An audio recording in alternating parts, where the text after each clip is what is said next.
powerful forces. With its American Indian law and policy practice, Robbins Kaplan, LLP, seeks to redefine excellence for high-stakes litigation in Indian country. They have worked hand-in-hand with tribes to implement the Tribal Law and Order Act, fighting against diminishment of tribal lands and natural resources, and improving public safety on reservations. The Robbins Kaplan American Indian Law and Policy Practice serves tribes and individuals on commercial, government investigations, agency and tribal boundary disputes, as well as personal injury. Founded and led by former United States Attorneys Brendan Johnson and Tim Purdon, their American Indian Law and Policy Practice exists to bring justice to tribal clients whose claims in the past have been dismissed or ignored due to their underdog status. If you or your tribe are facing legal issues, contact robinskaplan.com or call toll-free at 1-800-553-9910.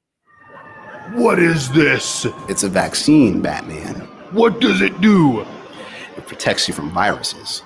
What kind of viruses? Well, this one more specifically protects you from COVID-19 strains and variants. COVID-19? Cool. You're still going to jail, Joker. In your dreams, Batman. This message is brought to you by McGizzy Communications and the Minnesota Department of Health. Minnesota has the only original wolf population in the continental United States, and 80% of Minnesotans believe the wolf should be protected. Howling for Wolves is asking Minnesotans to respect our true wildlife manager, the wolf. Their survival is critical to our ecosystems, our communities, and even our economy. As highly intelligent animals with strong social bonds, Minnesota wolves deserve to be protected and admired. Learn more at howlingforwolves.org. Let's live and let howl. Hey, Ogama, I've been hearing a lot about this term, climate justice. What is that? Climate justice is recognizing that the negative impacts of climate change don't affect all people equally. It also means transitioning from a fossil fuel-based economy to a more sustainable future. MN350 is one of the groups that's pushing for this transition to protect our futures. You can even get involved too. That's great, especially since I'm concerned about pipeline projects like Line 3. How can I help MN350? Just find them on Facebook or visit mn350.org. With your AM 950 weather, I'm Brett Johnson. Cloudy and windy overnight as we expect a low of 5 below. Wednesday partly sunny with a high near 4, and Thursday sunny with a high around 3. Vinaigrette is locally owned and has been offering the finest olive oils and vinegars since 2009. At the store, you can taste a wide variety of oils and vinegars, and if you find something you like, they'll bottle it for you right on the spot. Vinaigrette is located off 50th and Xerxes in Minneapolis or at vinaigrettemn.com. Portions of Native Roots Radio may be pre-recorded. It's a good day to be indigenous. Get up, stand up. They are going to become more brutal.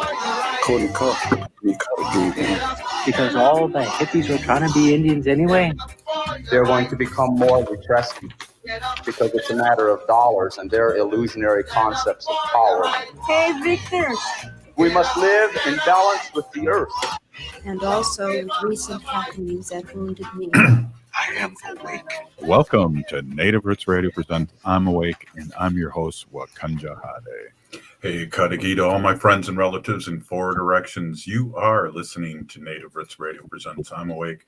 And again, I'm your host, Wakanja Hade. My colonized name is Distant Thunder. No, that's my native name. My colonized name is Robert Pilot. Oh, I was on such a roll, Wendy.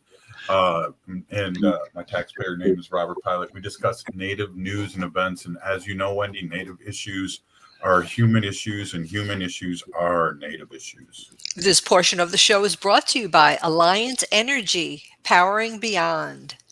Awesome. We got a heck of a show today. We got a couple of reporters stopping in talking about what's going on. We talk a lot about mascots and names, but it's all over the world, and we're going to have Antonia Gonzales, who's Navajo, and is anchor and producer of National Native News, along with Rhonda, and she's a professor of media communications at Haskell Indian Nations University, and also is a host of Native Spirit Radio at 90.1 FM in Kansas City. So we're going to get some perspective from some other Native reporters about what's going on, not only on all over Turtle Island, but all over the world. So, well, let's get going here with Ogama. And as you know, Wendy, we we do this native news here that you don't hear anywhere else. And so we're really pleased to have Ogama with us. Welcome, Ogama. Bonjour, Anine, Robert, and Wendy. As always, thank you for having me on. It looks like today, we've been talking quite a bit about the Line 3 pipeline here in Minnesota and how that connects with the Line 5 pipeline going through Wisconsin. And we have a lot of new listeners in Wisconsin. I think it's WOJB, and then we're out of Madison and Milwaukee and a couple of stations. So I just want to reiterate again that the Wisconsin Department of Natural Resources is responsible for determining whether or not infrastructure projects proposed in the state of Wisconsin are environmentally sound. In December, the department released a draft environmental review of the Enbridge Energy plan to relocate the Line 5 oil pipeline, and people who are opposed to this project, including the Bad River Nation and people here in Minnesota who have been on the front lines of the Line 3 fight, are concerned that this release has been deeply flawed and very similar to what happened here in Minnesota, where the environmental impact statement was not written in such a way to actually report the hazards and dangers that this proposal creates for surrounding communities, including the Bad River tribe of Lake Superior, Chippewa, as well as ecosystems in the surrounding rivers. So we definitely want to uplift that and let people know. So Line 5 is a 645-mile pipeline operated by Enbridge that transports crude oil and natural gas liquids from Superior, Wisconsin into Sarnia, Ontario. It is a 69-year-old pipeline that has ruptured at least 30 times in the last 50 years and is released more than 1 million gallons of oil from those spills. The pipeline is going to cross over 280 rivers and streams that flow directly into the Great Lakes, waters that supply drinking water to about 40 million people. And the Great Lakes, as we all know, is 1/5 of the freshwater supply in the world, Robert? I was going to say a little more, but yeah, probably about 1/5. Right. Yep. So this pipeline runs through the Upper Peninsula of Michigan as well as through Wisconsin. And it's really dangerous, this pipeline that's coming through. So what's happening tomorrow is that the Wisconsin DNR is having a public hearing on the draft environmental impact statement. And I did put a link up to that on Native Roots Radio's Facebook page, and I want you, if you are interested in tuning in to listen or signing up to speak, that you go and follow that link to get involved with this and to hear what the public has to say about the proposed reroute of this Line 5 through Wisconsin, and protect your local community and protect the watershed of the Great Lakes. It's dire. This is what we're talking. This is what we fought in Minnesota. And we're asking you to learn from what happened during the Line 3 construction in Minnesota. We've got 3 ruptured aquifers and spilled chemical drilling fluids that were spilled into wetlands here in Minnesota. And Wisconsin has the chance to do better right now.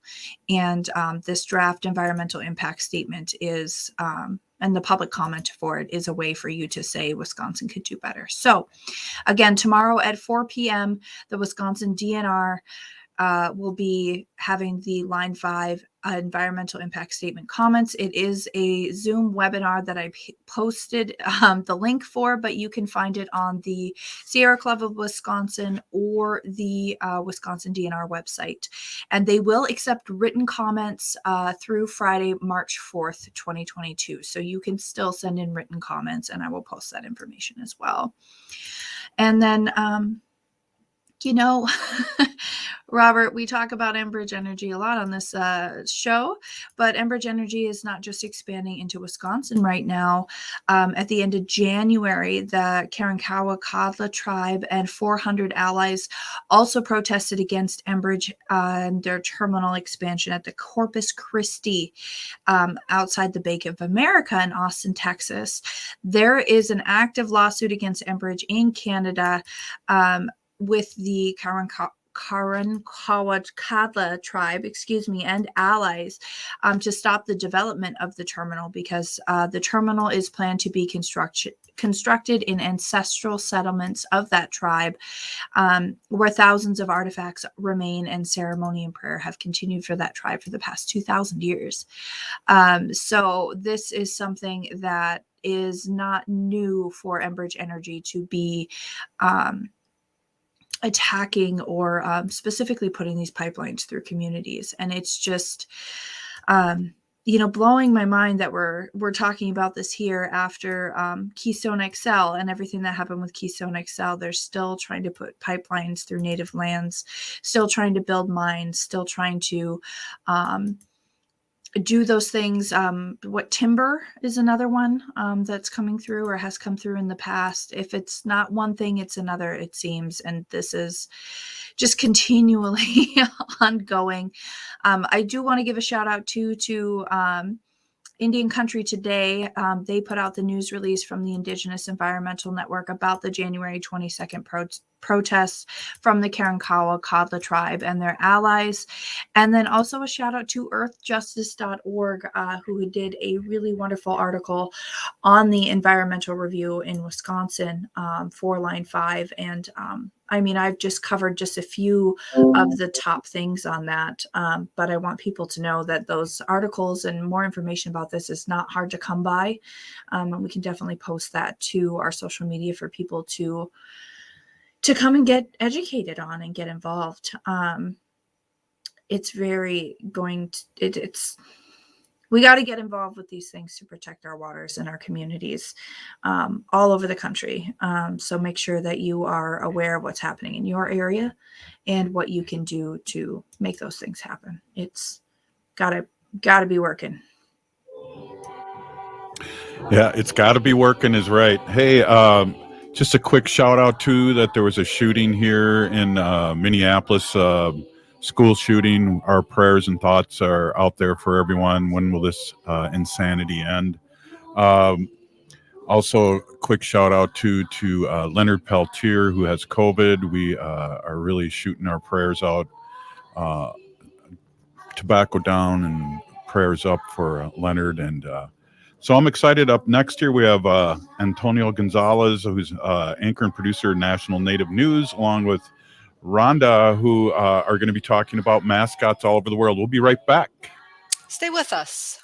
We are your relatives. We are your relations. Brothers, sisters, sons, daughters. And some of us are your grandchildren. We are your community. Historically, we held places of honor and respect. Because of the impact of colonization, some of us are rejected, thrown out from family, friends, and community, set up as targets for sexual violence, sex trafficked, humiliated, tortured, and murdered. Everybody has the right to be safe. We are your relatives. Remember, homophobia is not traditional. Sponsored by the Minnesota Indian Women's Sexual Assault Coalition. Hey, Olgama, I've been hearing a lot about this term, climate justice. What is that? Climate justice is recognizing that the negative impacts of climate change don't affect all people equally. It also means transitioning from a fossil fuel-based economy to a more sustainable future. MN350 is one of the groups that's pushing for this transition to protect our futures. You can even get involved too. That's great, especially since I'm concerned about pipeline projects like Line 3. How can I help MN350? Just find them on Facebook or visit mn350.org. Aho, relatives. My name is George McCauley, Omaha Nation. I'm a citizen of the Omaha Nation in Nebraska, but reside in the Twin Cities area. As we head into wintertime, many of us will be back together indoors. It's important to make sure you receive your COVID booster shot. Those 65 and over are recommended to receive their booster dose. Older Americans are more at risk for complications for COVID-19. So get your booster shot to make sure you stay safe and healthy this winter. All 3 COVID vaccine boosters have been approved. Find the vaccine site by calling 651-304-9986 or go to this website, vaccineconnector.mn.gov. 651-304-9986 or go to vaccineconnector.mn.gov. Hi, I'm Jane Fonda, and you're listening to Native Roots Radio.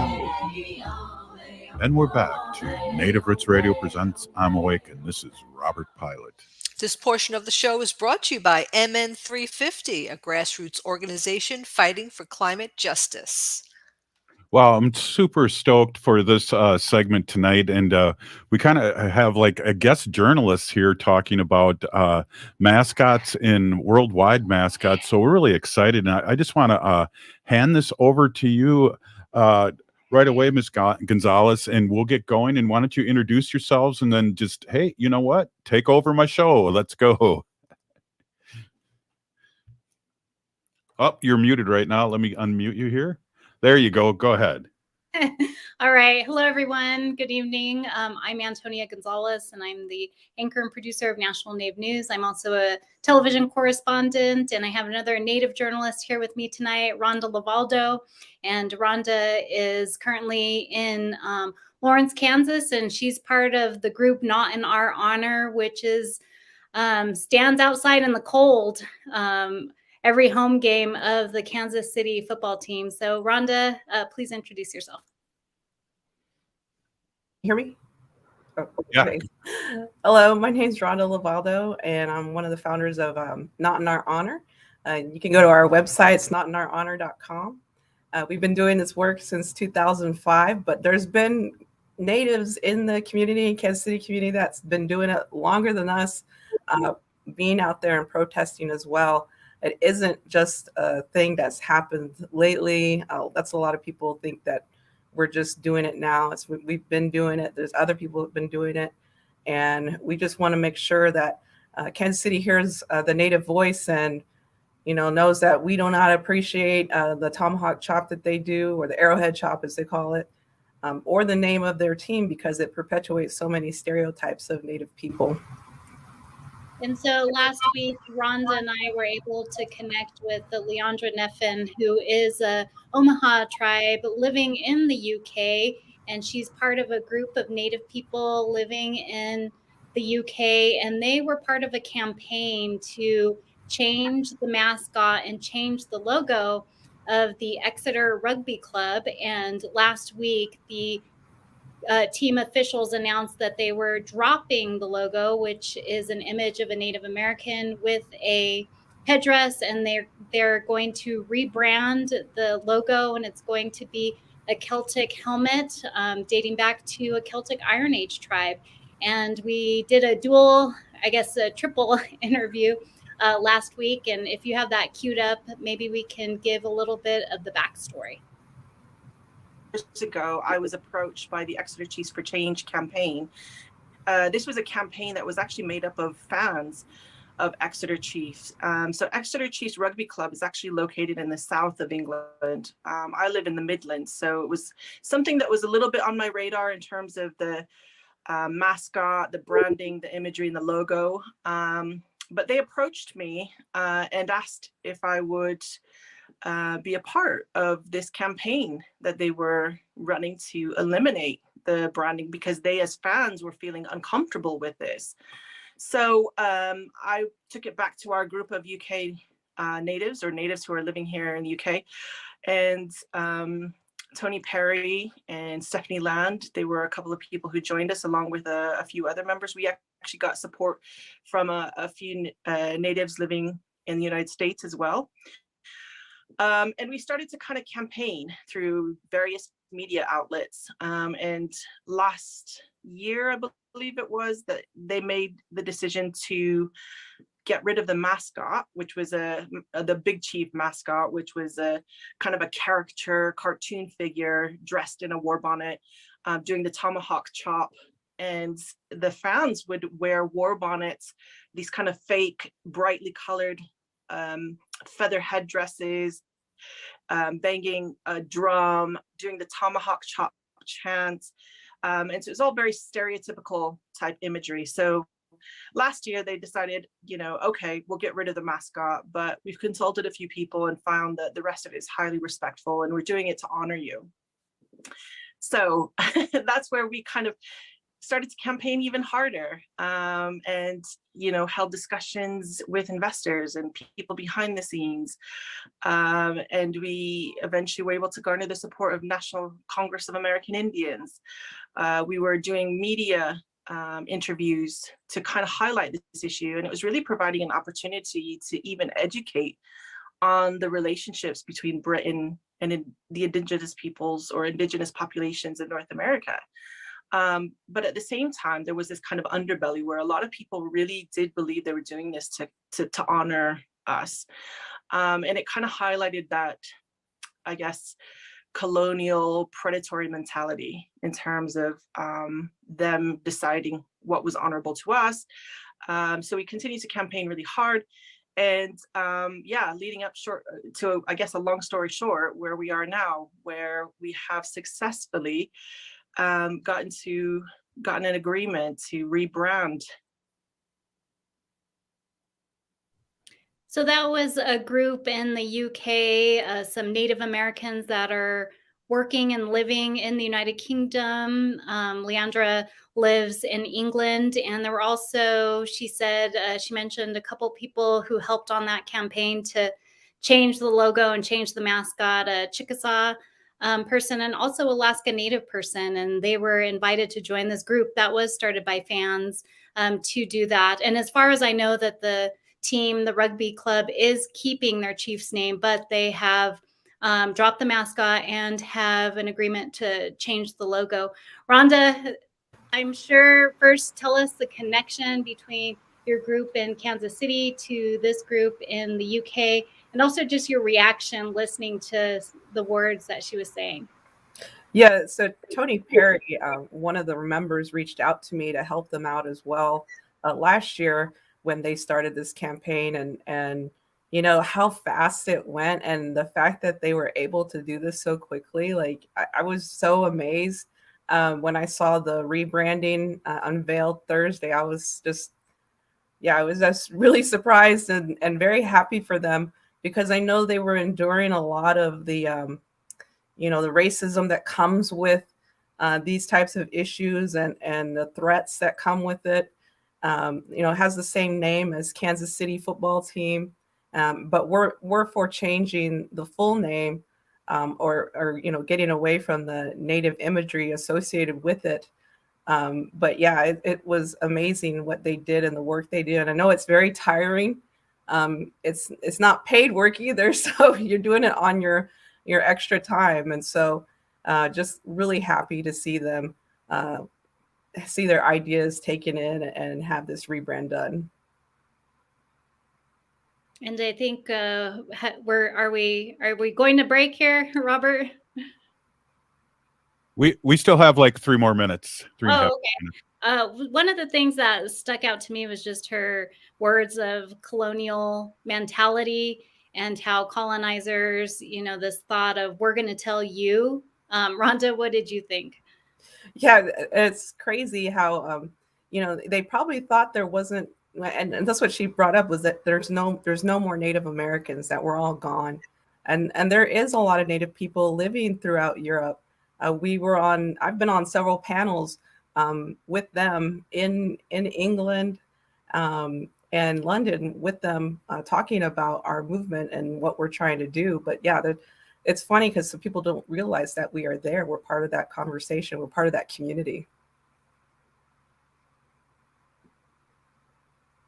And Robert, just your reactions before we go to break, hearing from our guests that joined us from the UK, and then just some of the things that Rhonda is talking about.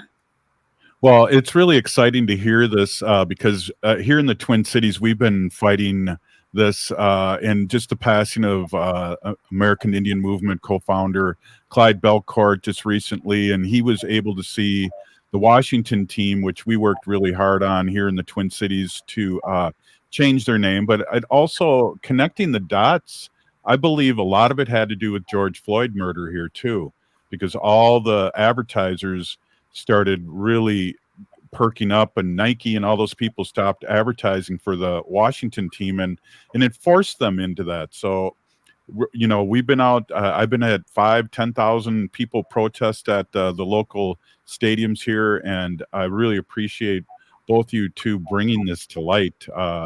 It still needs to be, you know, we still have the Atlanta baseball team that does the chop, and really this is 2022, and I'm still in shock that we as First Nations people are still dealing with this. So we got like a minute and a half left here. Why don't we talk a little bit more about what we're going to have up on next segment, if you don't mind.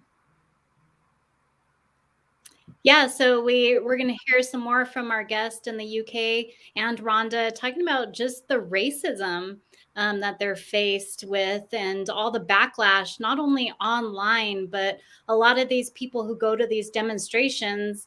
We have video of it. It's not something that people are just saying is, you know, the fans really, for whatever reason, I know it's game day or whatever, but the racism with fans going to Kansas City is often shown. Is that right, Rhonda?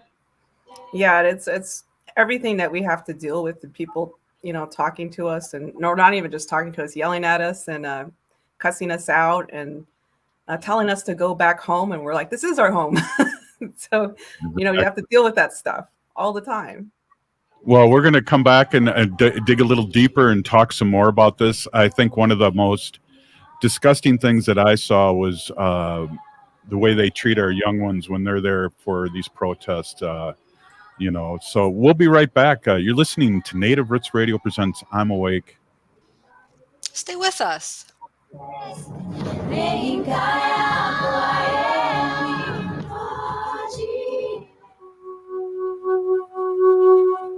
In every deliberation, we must consider that the impact of the seventh generation, great law of the Iroquois Nation.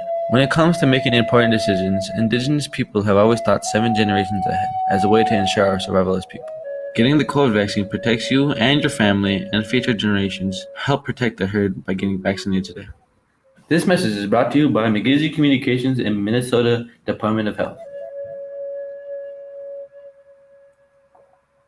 Navigating COVID while protecting yourself can be difficult. Fortunately, there's a hotline you can call with any questions. The Department of Indian Work St. Paul partnered with the Minnesota Department of Health to open the Twin Cities American Indian COVID-19 hotline. They provide information on vaccines, booster shots, and testing sites. Right now, booster shots are available to anyone over the age of 18 for those who are eligible. The Twin Cities American Indian COVID-19 hotline can also help with housing, food, medical, and educational support. If you or someone you know has questions about COVID-19, vaccinations, booster shots, or testing, please call 651-304-9986.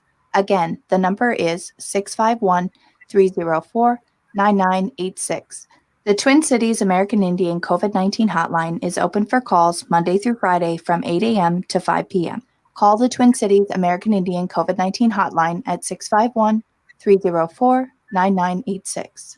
This is Santita Jackson. Monday through Friday, 6 to 8 a.m. Central, we'll bring you the best progressive talkers, thinkers, and doers on AM 950, Minnesota's progressive voice. Hi, this is Frank Brown, owner of Minuteman Press Uptown, Minnesota's only minority-owned union printing company. But we are not just another print shop. We are a marketing and promotion company that has over 100 years of experience in helping clients not only with their printing needs, but also with their marketing strategies. We offer marketing ideas for clients from targeted direct mailings to digital geofencing. I am passionate about helping businesses grow. Frank and his team at Minuteman Press Uptown have been great to work with. They always come with fresh marketing and promotion ideas that help us grow. But that is not the only reason I choose to work with them. Check out their Google reviews. I choose Minuteman Press Uptown because they match the values of AM 950. They pay above livable wages, stand up for social, racial, and economic justice. Call Minuteman Press Uptown at 612-870-0777 or visit mpuptown.com. See the difference they can make with your company. They print everything. Would you let animals pick your insurance? Do you really need to experience mayhem to get the best rates? Or how about a celebrity quarterback or fake university saving you money? There's a lot of marketing stunts when it comes to insurance, but what you really need is someone looking out for you. Call Array Insurance, and they will work hard to find you the best insurance coverage and rates. So avoid gimmicks and call Cheryl at Array, 763-504-3067 or arrayinsurance.com. Array Insurance, working hard for you. Minnesotans are hardy. We don't let snow or ice get in our way. We have places to go, so making sure your vehicle is in prime shape for winter driving is so important. Take your vehicle to Rudy Luther Toyota for all your service needs. I was just there. I got my Sienna's oil and filters replaced, and they did a complete safety check to make sure my Sienna was winter ready. And they service all makes and models of vehicles. Head to RudyLutherToyota.com to use their super easy Toyota service scheduler to set up your service appointment today. Rudy Luther Toyota on the southeast corner of 394 and 169 in Golden Valley. With your AM 950 weather, I'm Brett Johnson. Cloudy and windy overnight as we expect a low of 5 below. Wednesday partly sunny with a high near 4, and Thursday sunny with a high around 3. Vinaigrette is locally owned and has been offering the finest olive oils and vinegars since 2009. At the store, you can taste a wide variety of oils and vinegars, and if you find something you like, they'll bottle it for you right on the spot. Vinaigrette is located off 50th and Xerxes in Minneapolis or at vinaigrettemn.com. This is Winona LaDuke of Honor the Earth, and you're listening to Native Roots Radio. I'm Awake. Welcome back to Native Roots Radio presents I'm Awake, and this is Robert Pilot. This portion of the show is brought to you by the Minnesota Indian Women's Sexual Assault Coalition. Well, we got a couple warriors here, media warriors, Wendy, that are really rocking our show today. These mascots and the things that really irritate me, but I don't know, they affect our young ones too. So I really want to give a quick shout out to you two for bringing this up. We are in the Twin Cities. We're in Chicago. We're in Madison and Milwaukee, and it's great because we're on progressive stations, and it's really great for our allies to hear this. Not only that we're still here, but the things that we have to deal with here in 2022. So it's pretty amazing. We're still here, but so is the racism. So I want to welcome you both back. Whoop, I got you on mute. Sorry, go ahead. Yeah, thank you. Hi, everyone. And for those tuning in, I'm Antonia Gonzales, a Native journalist here with the fellow Native journalist, Rhonda Lavaldo, and we've been covering this issue for years. And Rhonda is also part of a group, not in our honor based, that does a lot of stuff in Kansas City football games. And we're talking about some of the movement that's going on in the UK. And Rhonda, we do hear that a lot. You're also an educator. There are tribal college students who are part of this movement to change mascots, to end the name, to stop logos. And you hear these comments all the time of not only that they're doing it in honor of Native people, but also it's just a name or it's just a mascot or get over it. You hear those type of things all the time. And I don't know. I mean, we're all human, and I can remember words and names that I was called when I was a little kid and how they impacted you, how they made you feel. And so those things, they do stay with you for a very long time. Rhonda? Yeah, definitely. So, Robert, you mentioned, Clyde Belcourt, and we'll, rest in peace. But him and his brother Vernon came down to Kansas City when we did the initial protests in 2005. Well, like I said, that there's been stuff before us, but they helped really motivate us and lead us. And because, we were just college students and we didn't know what to do. And, they were really instrumental in hyping everybody up and getting the crowd going and talking. And I really appreciated their words and what they said, and again, of their support for us, because we didn't know what to expect. And they brought a humongous crowd here. And so that was really great. And, when Clyde passed, I remembered him on my radio show and talked about that when they came down here. So I really appreciate them and what they've done in stopping Native mascots and Native imagery in sports. But yeah, students, they're affected by this. It affects, how they see themselves and not wanting to be Indian. The other part of this is a lot of people always say, well, just don't go to the game or just don't watch it on TV. Well, that's not that easy because it's everywhere. It's on billboards. It's on the sides of buildings. It's, commercials. It's on the radio, the chop, they do it during concerts. So it's so annoying. And the other part of this is, in Lawrence, we're 40 minutes away from Kansas City, but it's, again, very strong presence here. And the students here, they have a thing they call Red Friday, where they have the, people wear red, wear their Kansas City shirts and everything. And they were enforcing, like, having the students in the local school district here in Lawrence participate. And the Native students didn't want to participate, and their friends were, saying stuff to them. And so the Native educators that are in the school district brought it up with their administration and the school board, saying, why are you forcing this on our children? This affects them. And so it's not just the game. It's not just turning the channel that go to kindergarten all the way through 12th grade, and then all those that are in going to school at Haskell. It's just so nuts at how crazy this culture is with this Kansas City Native imagery, and that's what we're trying to do. That's why we want to do this, because I would like for at one point that a Native American child, does not have to deal with this anymore. Wow, yeah, definitely. I appreciate that, and Clyde could really bring it, and I'm glad that him and his brother were down there. And it's interesting too, when you were speaking on that, I feel like the torch has been handed off, and you two have definitely taken the torch. And I remember Clyde being on one of our shows, and Red Dawn Foster was on, and he knew her family, and she's a South Dakota state senator, and basically said that we prayed for you to be where you're at now. And it was very emotional. And so it's great to see you two really carry the torch. Rhonda, did you have anything to add? No, I mean, the other part of this too is all these things are connected. So when I talk about, the mascot movement, the imagery, trying to get rid of these stereotypes, it's not just that. And because then people say, well, focus on something that's more important. Well, what's more important than our identity as being seen as real people? And it's all tied to boarding schools, historical trauma, missing and murdered Indigenous women, the health of our people, our suicide rate. And so these are all tied together. So there isn't one that, we need to focus on. We need to focus on all of them. And this is really important to do that. And, in regards to missing and murdered Indigenous women, I bring this up all the time.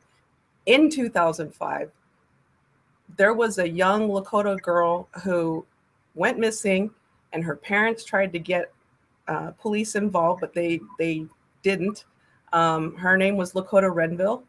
They found her body rolled up in a carpet a few miles away from the stadium, and her killer has never been found. So we have that still ongoing. And, all these things are tied together, in how we see ourselves as a people and how other people see us as a people. They don't even consider us human beings right now. And that's what we want them to see and understand. You need to treat us with respect. Wow. Another thing too to add to that, Rhonda, is what you were saying is we're talking about the racism and the safety too. How do you and your group of when you're out there demonstrating, how do you guys stay safe? Do you watch out for each other? Are there police around? Are there other fans? I know sometimes you've talked about how fans from opposing teams come over and say good job and kind of have a camaraderie with the demonstrators. Yeah, so it's always funny, the opposing team, sometimes they come over, like some Cincinnati fans who actually protested with us.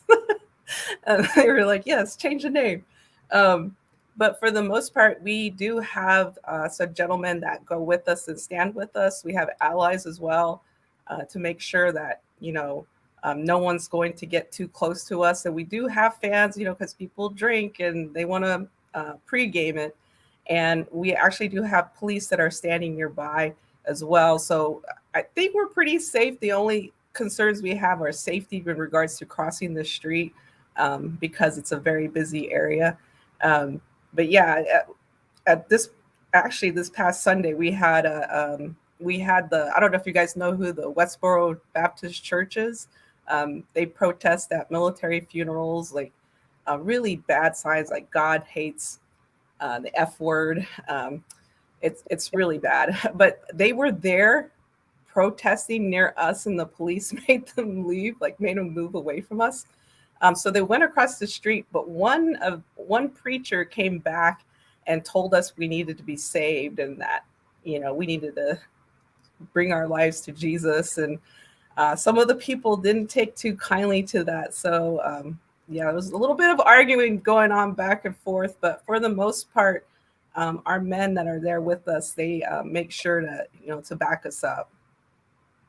Well, thank you for sharing that, Rhonda, and just I know we're getting down to the wire here, but also just the thing that was going on in the UK to change the logo, change the mascot, but also just to look at your own history, your own culture, and not appropriate it from Native Americans who have nothing to do with the area. I also thought that was an interesting point that our guest in the UK was talking about.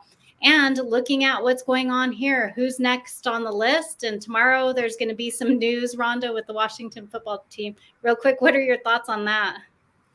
Yeah, I'm excited to see what they unveil the name as, and as well as, the impact it may have here in Kansas City, but also in Atlanta, Chicago, because the spotlight's going to be on those guys now. Definitely. Well, thank you, Wendy, Robert, everyone tuning in. We appreciate you having us on your show tonight. Yes, thank you. Thank you so much, Peeny Gigi. Great reporting and really so well put. And I hope to have you both on again really, really soon. Peeny Gigi for stopping in. Thank you. Thank you. Oh, wow, Wendy, that was awesome, wasn't it? Yeah, it really was, and I still know some people who really just don't really get it. And they still say, well, it's just a name, get over it. You're making a big deal out of this. So I'm hoping that talking about this and keeping light on it and the names being changed and big advertisers taking away their money to these teams will really help people understand why this is so important. Exactly. Well, that's well said. It was great to have them on. That was Miss Gonzalez, who's Navajo and anchor and producer of National Native News, and Rhonda Valdol. She's professor in the media communications at Haskell Indian University and also has a show, Native Spirit Radio, on 90.1 FM in Kansas City. Wow, we're getting everywhere, and it's great to have people like that stop in and speak their truth, Wendy. Mm-hmm. Absolutely. Well, hey, let me just get this bumper music going here. And up next is Wendy with our Sacred Animals section. What do you think about that, Wendy? That's right. I'm excited. All right. Hey, you're listening to Native Roots Radio Presents I'm Awake, and we'll be right back after this short break. Stay with us.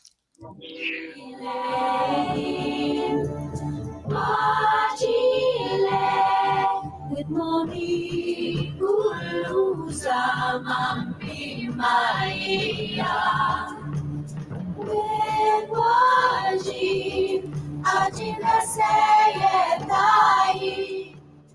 Hey, Wendy, what are we doing for dinner after the show? How about we go to J. Selby's on 169 Victoria Street in St. Paul? They have a delicious plant-based menu that's compassionate and environmentally sustainable. I'm getting their spot-on vegan Big Mac, the dirty secret. You can pick up and they deliver within a 5-mile radius, or you can call them at 651-222-3263 or visit jselbys.com. Well, you sold me, Wen. Let's go order at J. Selby's tonight. I'm hungry. Minnesota has the only original wolf population in the continental United States, and 80% of Minnesotans believe the wolf should be protected. Howling for Wolves is asking Minnesotans to respect our true wildlife manager, the wolf. Their survival is critical to our ecosystems, our communities, and even our economy. As highly intelligent animals with strong social bonds, Minnesota wolves deserve to be protected and admired. Learn more at howlingforwolves.org. Let's live and let howl. Hey, Ogama, I've been hearing a lot about this term, climate justice. What is that? Climate justice is recognizing that the negative impacts of climate change don't affect all people equally. It also means transitioning from a fossil fuel-based economy to a more sustainable future. MN350 is one of the groups that's pushing for this transition to protect our futures. You can even get involved too. That's great, especially since I'm concerned about pipeline projects like Line 3. How can I help MN350? Just find them on Facebook or visit mn350.org. Hi, I'm Anna and I'm 8 years old and I'm getting my COVID vaccine. If you're between 5 and 11 years old, you can get vaccinated too. Getting the jab might seem a little scary, but there is lots of good reasons to do it. You'll be protected from COVID and you'll be less likely to spread it to people like family and friends. Have your parents find a vaccination site by calling 651-304-9986 or visit vaccineconnector.mn.gov. Bonjour, I am Oshawashko Gijig. I'm from Red Lake Nation, and you're listening to Native Roots Radio. Welcome back to Native Roots Radio presents I'm Awake. This portion of the show is brought to you by Howling for Wolves, protecting wolves for future generations. Well, I don't know if you guys could tell, but I was nervous. We had two real reporters on the air. Dated. So, Wendy, take us home with the sacred animals section. Hey, everyone. My name is Hanajihihani, and that means cares for them. And as everyone probably knows already, I was given that name by my Dega, Curtis. As always, Curtis, thank you for the meaningful name. Curtis goes by Mashke Hanajinga, which means walks on white clouds. I am a humane policy volunteer leader for the Humane Society of the United States, and I work on animal issues at the local and state level, and it's always my pleasure to do that. It kind of gets to me sometimes when I talk about the same things over and over again, especially when there's a problem and nothing really gets done about it, and it's like year after year, the same thing. We're talking about the same issues. And today is one of those times. So unfortunately, I have to talk about lead poisoning again. I found an article here, and it's from Missouri. It's written by Caitlin Alanis, and it was just updated on January 29th, 2022.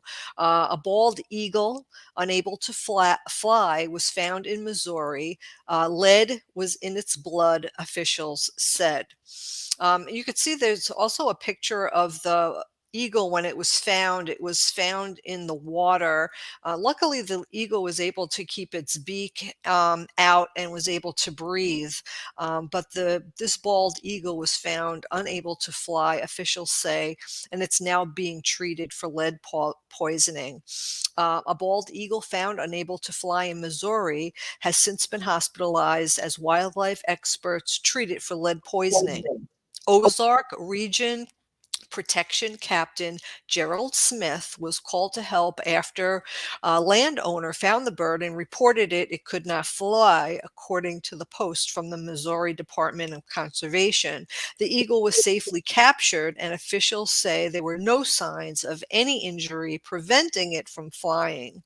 Officials say Smith called Springfield's Dickerson Park Zoo's animal hospital and monitored the eagle for a day before it was hospitalized. But before it was hospitalized, Smith, which I think this is weird, but Smith took the caged bird to a West Plains school and gave an educational presentation to 3rd and 4th grade students. I guess maybe he wasn't supposed to bring the eagle in for the next day. But anyway, once the bird was hospitalized, a blood test confirmed the bald eagle has lead poisoning and the bird is undergoing treatment. In a Facebook comment, the Missouri Department of Conservation says the bald eagle was most likely poisoned by eating a rabbit or other animal that had been shot with lead ammunition. Quote, eagles and waterfowl are the animals most commonly affected by lead ingestion, according to the State Department. Lead poisoning has also been noted in small mammals, likely from the ingestion of lead contaminated prey. Symptoms of lead poisoning may include weakness, drooping wings, inability to fly, and green, watery diarrhea. So this is another thing that we keep talking about over and over again. I have another article here from the Cornell University. And this was updated on January 13th, 2022. And this is by Krishna Ramajan, bald eagle population. And this is the thing that this article is focusing on, that the bald eagle rebound, they're doing very well, except that lead poisoning is really bringing their rebound down again. Bald eagle populations have slowly recovered from near devastation after the government banned DDT in 1972, but another ongoing issue has weakened that rebound: lead poisoning from gunshot ammunition. A new study published on January 13th, 2022 in the Journal of Wildlife Management finds that despite increasing numbers of bald eagles, poisoning from eating dead carcasses or parts contaminated by lead shot has reduced the population growth by 4% to 6% annually in the Northeast. There's the results could help educate and inform policy on ammunition choices for hunters. As copper-based ammunition exists, though supplies of all ammunitions right now have been low lately. It's probably a supply chain issue, I'm imagining. There's also a picture here that we have for those watching us on Facebook Live. And this is a radiograph of a bald eagle from an avian haven wild bird rehabilitation center in Maine, and it shows lead fragments, and you could see the lead fragments as the bright white particles in the GI tract, the gastrointestinal tract there, and that's where the lead is found in these birds. Quote, hopefully this report will add information that compels hunters as conservationists to think about their ammunition choices, says Kristen Schuler, assistant research professor in the Department of Public and Ecosystem Health in the College of Veterinary Medicine and senior author on the study. Environmental lead reduces the resilience of bald eagle populations. Brenda Hadley, a research associate in the Department of Public and Ecosystem Health, is the first author. The diminishment growth rates have the potential to erase cushions that protect populations against unforeseen events. Even though the population seems like it has recovered, other problems could come along that can cause eagles to decline again, Schuster said. Habitat loss, climate change, West Nile virus, and other infectious diseases are all threats that could affect bald eagles' resilience and lead to population declines, Schuster said. While bald eagle numbers in the lower 48 states quadrupled between 2009 and 2021 to more than 316,000, according to a 2021 U.S. Fish and Wildlife Service report, the current findings on impacts of lead to eagles point to potential negative outcomes for other species. Human health can be affected when bullet fragments inside game species and are then consumed.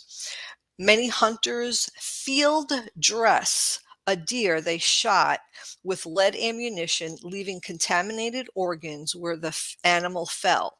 Bald eagles are known to scavenge such carcasses, but they are not the only animals to do so. Trail cameras have shown that owls and crows, as well as mammalian species, including coyotes, foxes, fishers, and beavers and bears, also scavenge remains left by hunters. We haven't collected data on those other species in the same way we pay attention to the eagles, Schuster said. We're putting eagles out there as a poster species for this issue, but they're not the only ones being impacted by this issue. So again, we really need hunters to be more of conservationists and think about this, change their lead choice to copper, and to get rid of those gut piles that they leave. They need to, don't leave them there for other animals to scavenge. Take it away and then just put it somewhere else so that no other animal is getting hurt by this. So this is, I think, my fourth year talking about this, Robert. And if you are a hunter and you know hunters, please ask them not to use lead. Absolutely. Great piece again. Wow, what a great show. Really appreciate our guests today, Ogama, and of course you, Wendy. Let's go out. We're still here. We are the 7th generation, and let's listen to this music on the way out and finish your. Free Leonard Peltier. Stop line 3. Please get vaccinated and boosted. Every day is a constant struggle to survive, to break through old stereotypes. February is the month of love, so make sure to show your home the same